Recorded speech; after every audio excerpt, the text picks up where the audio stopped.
तो नमस्कार दोस्तों, मेरा नाम है प्रशांत शर्मा और आज हम फंडामेंटल एनालिसिस करेंगे bank of Maharashtra limited bank का। काफ़ी पुराना और काफ़ी एक्सपीरियंस बैंक है और पूरे पैन इंडिया में बैंक की प्रेजेंस है और काफ़ी स्ट्रॉन्ग बिजनेस ये बैंक होल्ड करता है। और आज की इस वीडियो में इसी बैंक का फंडामेंटल एनालिसिस करेंगे और तीनों लेवल में बैंक का फंडामेंटल एनालिसिस करेंगे। सबसे पहले हम बैंक की बिजनेस प्रोफाइल चेक करेंगे, उसके बाद हम बैंक के फाइनेंशियल चेक करेंगे कि आज में बैंक के रेवेन्यू और प्रॉफिट्स क्या चल रहे हैं, और फिर उसके बाद हम बैंक के वैल्यूएशन रेशियोज को चेक करेंगे जिससे हम अच्छे से उसकी वैल्यूएशन चेक कर पाएं और ये डिसाइड करने में हमारे को हेल्प मिले कि अगर हम आज अपना पैसा इस बैंक के शेयर्स में इन्वेस्ट करना चाह रहे हैं तो क्या ये सही समय है अपने पैसों को इन्वेस्ट करने के लिए या फिर नहीं। तो चलिए शुरू करते हैं। हम बात कर रहे हैं बैंक ऑफ महाराष्ट्र के बारे में। यहां देखें तो 88 ईयर्स पुराना काफी ओल्ड और एक्सपीरियंस्ड बैंक है। बैंक ने इतने सालों में बिजनेस करके काफी अच्छा अपना स्ट्रॉन्ग कस्टमर बेस भी बना लिया है और लगभग 3 करोड़ कस्टमर्स का काफी अच्छा कस्टमर बेस कंपनी बैंक के पास में है। बात करें बैंक के प्रोडक्ट और सर्विसेज की तो काफी सारे डाइवर्सिफाइड प्रोडक्ट्स जो बैंक है वो अपने लगभग हर टाइप के कस्टमर्स को ऑफर करता है। बैंक तीनों सेगमेंट में काम करता है, रिटेल सेगमेंट में भी, होलसेल बैंकिंग, एसएमई और एग्रीकल्चर कस्टमर्स को बैंक अपनी सारी सर्विसेज प्रोवाइड करता है। बात करें बैंक के बिजनेस स्टैटिक्स की जो दिसंबर 2023 के हिसाब से हैं, तो अभी बैंक ने जो ग्रॉस एडवांस यानी कि जो लोन दिए हुए हैं अपने कस्टमर्स को वो हैं 1,88,670 करोड़ के, और जो डिपॉजिट उसके पास लोगों ने जमा कराए हैं वो हैं 2,45,734 करोड़ के। तो काफी ह्यूज अमाउंट में बैंक का बिजनेस है, काफी अच्छे से बैंक ने लोन भी दिए हुए हैं और डिपॉजिट उससे ज्यादा है, तो काफी स्ट्रॉन्ग बिजनेस है। उसके बात करें बैंक के कासा परसेंटेज की, यानी कि बैंक के पास में करंट अकाउंट और सेविंग अकाउंट के थ्रू कितना पैसा है, तो बहुत ही जबरदस्त 50% ज्यादा कासा है, तो काफी अच्छे अमाउंट में कासा है। उसका मतलब क्या है कि बैंक को जो पैसा मिल रहा है डिपॉजिट के थ्रू वो सस्ते अमाउंट मिल रहा है, क्योंकि करंट अकाउंट के थ्रू क्या है कोई उसमें इंटरेस्ट देना ही नहीं है, और सेविंग अकाउंट में देखें तो 3-4% का मामूली सा इंटरेस्ट उनको देना पड़ता है।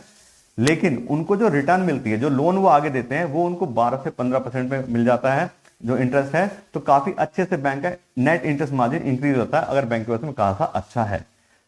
इसके बाद अगर हम बात करें बैंक के एसेट क्वालिटी, यानी कि बैंक जो अपनी एसेट्स है उसको कितने अच्छे से मैनेज कर रहा है, यानी कि एनपीएस तो ज्यादा बैंक के नहीं हो रहे, नॉन परफॉर्मिंग एसेट्स तो ज्यादा नहीं है, तो यहां देखें तो बैंक काफी अच्छे से अपनी एसेट्स को मैनेज कर रहा है। और बैंक का जो ग्रॉस एनपीए आया है वो आया है 2.04% का, और नेट एनपीए है सिर्फ 0.22%। तो काफी अच्छे से बैंक अपने एसेट्स को रिकवर कर पा रहा है, यानी कि बैंक ज्यादा लोन भी दे रहा है और रिकवरी भी अच्छी है, इसलिए बैंक के पास में बहुत ही मिनिमम से यहाँ पे नेट एनपीएस है। तो काफी अच्छे से बैंक अपने पैसे को मैनेज कर रहा है। उसके बात करें कि बैंक ने जो लोन दिए हुए हैं वो कौन कौन सेक्टर में एक्सपोजर कितना कितना है, क्या उसका एडवांसेस का प्रोफाइल है, तो यहाँ देखें तो रिटेल सेक्टर में बैंक ने 26% के लोन दिए हैं टोटल लोन में से, एग्रीकल्चर सेक्टर में 14%, एसएमई में 21% और कॉर्पोरेट और बाकी अदर लोन मिला के 39% का यहाँ पे जो एक्सपोजर है बैंक का। तो कुल मिला देखें तो काफी अच्छे से डाइवर्सिफाइड पोर्टफोलियो, यानी कि एक ही सेक्टर में ज्यादा लोन दिया हुआ है, तो कुल मिला तो काफी अच्छे से यहाँ पे बैंक ने अपने लोन्स और एडवांसेस को भी डाइवर्सिफाई किया हुआ है। उसके बाद बात करें बैंक के ब्रांच के नेटवर्क की और बैंक के पैन इंडिया प्रेजेंस की, तो यहाँ देखें तो आज की डेट में जो डेटा में मिला है दिसंबर 2023 के हिसाब से, उसमें बैंक की जो टोटल ब्रांचेस बैंक के पास में वो है 2401। तो काफी अच्छा बैंक का नेटवर्क है, पूरे पैन इंडिया में लगभग प्रेजेंस है। बात करें तो मार्च 2023 में बैंक की जो ब्रांचेस थी वो थी 2203 की, और पिछले 9 महीने में बैंक ने 200 नई ब्रांचेस खोली हैं। तो ऑलरेडी काफी अच्छा नेटवर्क है और बैंक उसको इंप्रूव करने के लिए लगातार काम कर रहा है। इसीलिए बैंक ने पिछले अप्रैल से लेकर दिसंबर 2023 तक बैंक ने यहां देखें तो 200 के आसपास काफी अच्छे से अपनी ब्रांचेस खोली हैं। फिर बात करें कि जो ब्रांचेस बैंक की हैं वो कौन कौन से एरियाज में है, अर्बन में कितनी है, सेमी अर्बन, रूरल में क्या स्टेटस है, तो बात करें तो बैंक की जो ब्रांचेस हैं टोटल उसमें से 24% मेट्रो सिटीज में है, अर्बन एरियाज में 22% है, सेमी अर्बन में 29% है और रूरल एरिया में 25% बैंक की ब्रांचेस हैं। तो देखें तो लगभग इक्वली डिस्ट्रीब्यूटेड है, लगभग सारे एरिया में काफी अच्छे से बैंक का एक्सपोजर है, काफी अच्छे से ब्रांचेस खोली हुई हैं।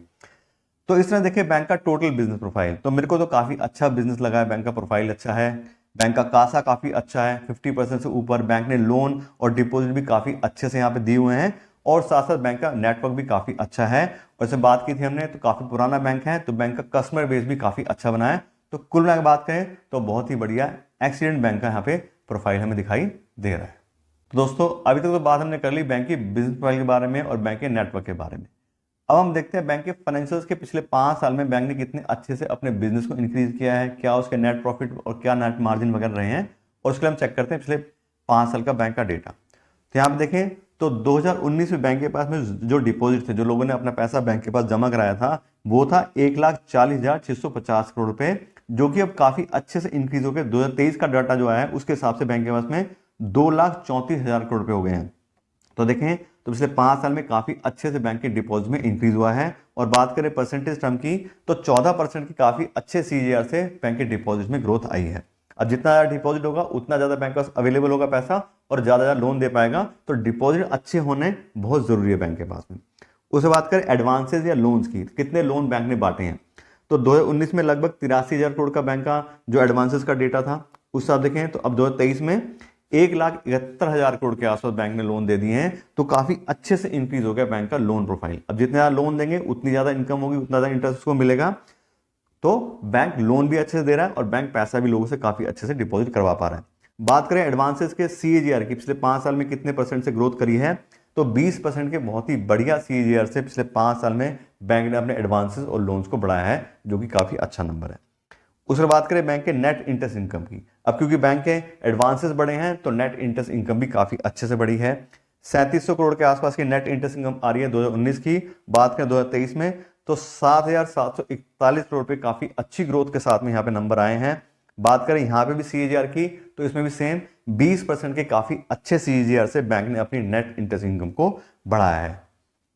उसके बात करें नेट इंटरेस्ट मार्जिन की, कि बैंक पैसा ले रहा है एक जगह से और दूसरे जगह दे रहा है तो उसको इंटरेस्ट देना भी है और लेना भी है, उसके बीच का मार्जिन कितना बैंक को मिलता है। तो यहाँ देखें तो पिछले 5 साल की जो एवरेज आ रही है बैंक की वो 2.7% की आ रही है। हमने देखा कभी 2.46 है, फिर 2.75 हो गया, 2.99 भी आ गया 2023 में, लेकिन पिछले 5 साल की एवरेज देखें तो 2.7% की है।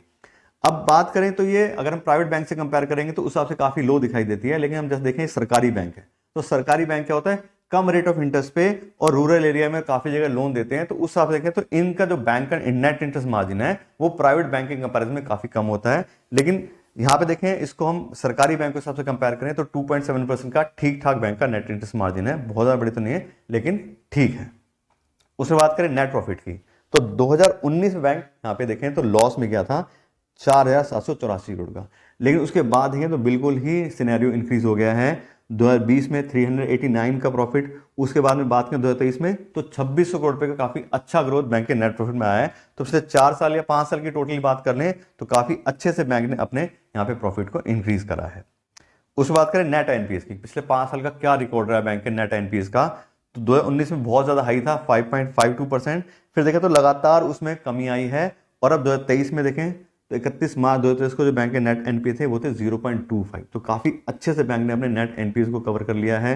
और बात करें तो रिकवरी भी यहाँ पे अच्छी करी बैंक ने, इसलिए बैंक को इतने अच्छे यहाँ पे नेट एनपीएस में कमी दिखाई दे रही है।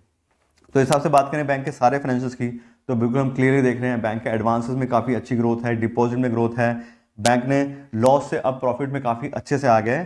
तो कुल मिलाकर बात करें तो काफी अच्छे फाइनेंशियल हैं। अब आज के में तो बैंक काफी स्टेबल दिखाई दे रहा है। अब हम बात करते हैं बैंक के कुछ इंपॉर्टेंट की रेशियोज की, जिससे हमें बैंक के एफिशिएंसी के बारे में, उसकी परफॉर्मेंस के बारे में और अच्छे से नॉलेज मिल सकती है। और सबसे पहले हम पैरामीटर चेक करते हैं होता है कासा। हम देखा था बैंक का बहुत ही स्ट्रॉन्ग कासा है 50% का, ये काफी अच्छा नंबर है। इससे बैंक को काफी सस्ता पैसा मिलता है, उसका जो इंटरेस्ट मार्जिन है वो काफी अच्छे से इंक्रीज हो जाता है, क्योंकि सेविंग अकाउंट में कम इंटरेस्ट पेमेंट करनी पड़ती है। अगर बाहर से वो मार्केट से पैसा उठाएगा तो उसको ज्यादा रेट ऑफ इंटरेस्ट मिलता है, लेकिन यहाँ देखें तो कस्टमर्स का पैसा है और उसको आगे लोन पे देके काफी अच्छे से इंटरेस्ट मार्जिन कमा सकते हैं। तो कासा अच्छा होना एक बैंक के लिए बहुत ही जरूरी है और इस बैंक का कासा बहुत ही बढ़िया है। उसके बात करें कैपिटल एडिक्वेसी रेशियो, ये रेशियो में ये बताता है कि बैंक कितने अच्छे से अपने सारे बिजनेस को हैंडल कर सकता है, कितनी उसके पास में कैपिटल है। ऐसा नहीं कि बैंक लोन देके कल को वो खुद बैंकरप्ट हो जाएगा। तो अगर बैंक का कैपिटल एडिक्वेसी रेशियो 12 या उससे कम होता है, तो मिनिमम 12 तो होना चाहिए, उससे कम है तो बैंक डेंजरस सिचुएशन में जाता है। लेकिन यहाँ बात करें तो इसका 16.85% का जो कैपिटल एडिक्वेसी रेशियो है वो हमें क्लियर बता रहा है कि हाँ बैंक अच्छी पोजिशन में, पैसा अच्छा है, कोई दिक्कत नहीं है, बैंक ज्यादा से ज्यादा लोन देके अपनी अच्छे से ग्रोथ कर सकता है। ये हमें ये रेशियो बता रहा है। उसके बात करें एडवांसेस ग्रोथ की, एडवांसेस ग्रोथ का मतलब यह है कि पिछले साल के मुकाबले इस साल कितने ज्यादा लोन बैंक ने दिए हैं। तो देखें तो 31% की ग्रोथ है बैंक की पिछले साल के मुकाबले, यानी कि 31% ज्यादा लोन बैंक ने इस साल दिए हैं। और वो क्यों दिए हैं? क्योंकि उसका कैपिटल एडिक्वेसी रेशियो अच्छा है। तो दोनों रेशियो में क्लियर बता रहे हैं कि बैंक काफी अच्छी पोजीशन में है, स्ट्रॉन्ग फाइनेंशियल्स हैं और साथ साथ वो अपना जो बिजनेस है वो भी काफी अच्छे से इंक्रीज कर रहा है। उसके बात करें कॉस्ट ऑफ फंड की, जैसे नाम से पता लग रहा है, सीधा पता लग रहा है कि जो बैंक पैसा ले रहा है सेविंग अकाउंट के थ्रू, एफडीज के थ्रू, बाकी चीजों के थ्रू, उसकी एवरेज कितनी है, उसको कितना इंटरेस्ट पेमेंट करना पड़ रहा है। तो यहाँ पे इसका बैंक का कॉस्ट ऑफ फंड आ रहा है 3.9%, जो भी लेटेस्ट डेटा आया था क्वार्टरली के हिसाब से। तो ये भी ठीक है, ऐसा नहीं कि बहुत ज़्यादा इंटरेस्ट पेमेंट वो अपने सेविंग अकाउंट में कर रहा है, लोगों को अट्रैक्ट करने के लिए पैसा ले रहा है और उसका जो कॉस्ट ऑफ फंड है वो ज़्यादा इंक्रीज हो गया, नहीं। 3.9% का एवरेज सा है, ठीक ठाक जो पैसा उसको अपना कम रेट ऑफ इंटरेस्ट तरीके से उसको मिल रहा है। उसके बाद करें रिटर्न ऑन इक्विटी की, तो बहुत ही बढ़िया रिटर्न ऑन इक्विटी आया है 24.5% का लास्ट ईयर का। क्यों आया है? जैसे हम देखा बैंक ने काफी अच्छे से अपने प्रॉफिट को इंक्रीज किया है 2600 करोड़ का प्रॉफिट हुआ है बैंक को, जबकि बात करें 2022 में 1100 करोड़ था, तो एक ही साल में देखें तो डबल से ज्यादा बैंक का प्रॉफिट आ गया है। तो इस वजह से भी यहाँ पर रिटर्न ऑन इक्विटी काफी अच्छा हमें दिखाई दे रहा है। और लेकिन वैसे भी एवरेज बात करें तो इस बैंक का रिटर्न इक्विटी पिछले 5 साल एवरेज निकाले वो 12 से 14% के आसपास आ रहा है, तो वो भी ठीक है। ऐसे नहीं कि सिर्फ एक ही साल का बड़ा है, लेकिन जब हम 4-5 साल देखा प्रॉफिट काफी अच्छे से इंक्रीज करा है, तो ठीक ठाक बैंक का यहाँ पे रिटर्न इक्विटी पिछले 5 साल का एवरेज भी आ रहा है और पिछले साल का तो बढ़िया है ही है। उसके बाद करें रिटर्न ऑन एसेट की, तो ये भी काफी अच्छा नंबर है। 1.5% बैंक का रिटर्न ऑन एसेट्स आ रहा है। मिनिमम 1% हर बैंक का होना चाहिए, तभी वो अच्छे से एक रिटर्न जनरेट कर पा रहा है। इसका 1.55 है, तो काफी अच्छा नंबर है कि बैंक अपनी जो एसेट्स है उसको भी काफी अच्छे से यूटिलाइज कर पा रहा है। तो यहाँ पे देखें कुल मिला के तो काफी अच्छे पैरामीटर हैं, लगभग सारे ही यहाँ पे देखें पैरामीटर में पॉजिटिव दिखाई दे रहे हैं। तो ये हमें क्लियर बता रहे हैं कि बैंक काफी अच्छी पोजीशन में है, काफी अच्छी एफिशिएंसी बिजनेस की है। तो कुल बात करें तो बहुत ही बढ़िया कंपनी के रेशियोज और फाइनेंशियल्स दिखाई दे रहे हैं। तो अभी तक तो हमने बैंक के सारे फाइनेंशियल्स को और की रेशियो को अच्छे से चेक कर लिया। बैंक के सारे फाइनेंशियल्स भी अच्छे हैं, बैंक का नेटवर्क बढ़िया है, बैंक का कस्टमर बेस भी काफी अच्छा है। अब हम बात करेंगे बैंक की वैल्यूएशन के बारे में कि अगर हमें आज इसके शेयर्स खरीदने हैं तो हमें सस्ते मिल रहे हैं या फिर महंगे मिल रहे हैं। उसके लिए हम आज चेक करते हैं इसका पहले बैंक का शेयर प्राइस क्या चल रहा है। अभी बात करें तो आज में जो बैंक के शेयर प्राइस है वो 66 रुपीज के आसपास चल रहा है। 66 रुपीज पर इक्विटी के हिसाब से इसके शेयर ट्रेड कर रहे हैं और इस शेयर के हिसाब से जो इसकी प्राइस बाय बुक वैल्यू बनती है वो आती है 2.57 और प्राइस बाय बुक वैल्यू में क्लियर ये बताती है कि बैंक का जो प्राइस चल रहा है वो उसकी एक्चुअल वैल्यू से कितना है। यहाँ पे देखें तो 2.5 गुना प्राइस चल रहा है, बैंक की जो एक्चुअल वैल्यू है उसके जो शेयर ट्रेड कर रहे हैं 66 रुपीज पे वो उसके 2.5 गुना प्राइस पे वैल्यू मतलब ट्रेड कर रहे हैं, यानी कि क्लियरली एक ओवर वैल्यूड बैंक है। अब क्यों ओवर वैल्यूड है? जैसे हमने डेटा चेक किया बैंक का परफॉर्मेंस पिछले 5 साल का बहुत ही बढ़िया है, ब्रांचेज अच्छी हैं, सब अच्छी हैं, तो हमारे अलावा और भी बहुत सारे एनालिस्ट सब चीजें चेक करते हैं, इसीलिए देखें तो काफी पॉजिटिव सेंटीमेंट है मार्केट का, उस वजह से बैंक का शेयर प्राइस हाई है। दूसरा, ओवरऑल मार्केट भी ऊपर चल रही है, सेंसेक्स, निफ्टी, बैंक निफ्टी सारे अपने देखें तो काफी ज्यादा रिकॉर्ड हाई जो ब्रेक कर रहे हैं। तो उस हिसाब से क्योंकि मार्केट भी महंगी है तो लगभग अच्छी कंपनियां और अच्छे बैंक जो भी है उनका सबका प्राइस हाई चल रहा है। दूसरी बात करें पर्टिकुलर इस बैंक की, तो पिछले अगर हम बात करें 6 महीने में इसका 30% शेयर प्राइस बढ़ा है और पिछले एक साल के अंदर बात करें तो 155% यानी 2.5 गुना प्राइस हो गया है पिछले एक साल के अंदर। 3 अप्रैल 2023 को जो उसका शेयर प्राइस था वो सिर्फ 26 रुपए का था और आज के डेट में 2 अप्रैल है, 2 अप्रैल को 2024 तो कितना हो गया 66 रुपीज, यानी कि डबल से ज्यादा एक साल के अंदर हो गया। तो उस हिसाब से देखें तो काफी ओवर वैल्यूड बैंक चल रहा है। लेकिन जैसे हमने चेक किया सारा डेटा, बैंक अच्छा है, सब चीज अच्छी है, तो ठीक है अभी ओवर वैल्यूएशन बैंक है, तो मेरे हिसाब से बात करें तो आज की डेट में सही टाइम नहीं है अपना नया पैसा इन्वेस्ट करने के लिए। लेकिन अगर आपने ऑलरेडी पैसा इन्वेस्ट किया है तो बिल्कुल निश्चिंत रहिए, कोई दिक्कत नहीं है, अपना पैसा इन्वेस्टेड रखिए। और अगर आप और पैसा इसमें इन्वेस्ट करना चाह रहे हैं तो उसके लिए आपको थोड़ा वेट करना चाहिए कि जब अभी देखो हमेशा तो रैली चलती नहीं है ना, मार्केट नीचे भी गिरती है, तो जब मार्केट नीचे गिरेगी तो सारे ही सेक्टर गिरेंगे, सब चीज गिरेंगी, तब हमें जो ये बैंक्स हैं वो अच्छे प्राइस पे सस्ते प्राइस में मिल सकते हैं और तब हम उस बैंक में नए पैसे साथ में एंट्री ले सकते हैं। लेकिन बात करें तो अभी बिल्कुल ओवर वैल्यूएशन में है, तो मेरे हिसाब से अभी सही समय नहीं है इसमें इन्वेस्ट करने के लिए, क्योंकि अगर हम ओवर प्राइस पे इन्वेस्ट करेंगे तो बहुत ज्यादा रिस्क इंक्रीज हो सकता है। क्यों? क्योंकि जो भी डेटा वगैरह सब चेक किए वो सब पास रिकॉर्ड है, फ्यूचर बैंक ऐसा परफॉर्म करेगा नहीं करेगा और पहले हम ज्यादा पैसे लेके उसको खरीदेंगे तो बहुत ज्यादा रिस्क हो सकता है कि हम उसको लॉस उठाना पड़े। तो इस हिसाब से बात करें तो बैंक अच्छा है, सब चीज अच्छी है, थोड़ा सा वेट करना चाहिए और तब हम उसमें एंट्री लेंगे। तो इस हिसाब से बात करें तो बैंक ऑफ महाराष्ट्र के बारे में आपको डिटेल नॉलेज दे दी है। आशा करता हूं वीडियो अच्छी लगी होगी।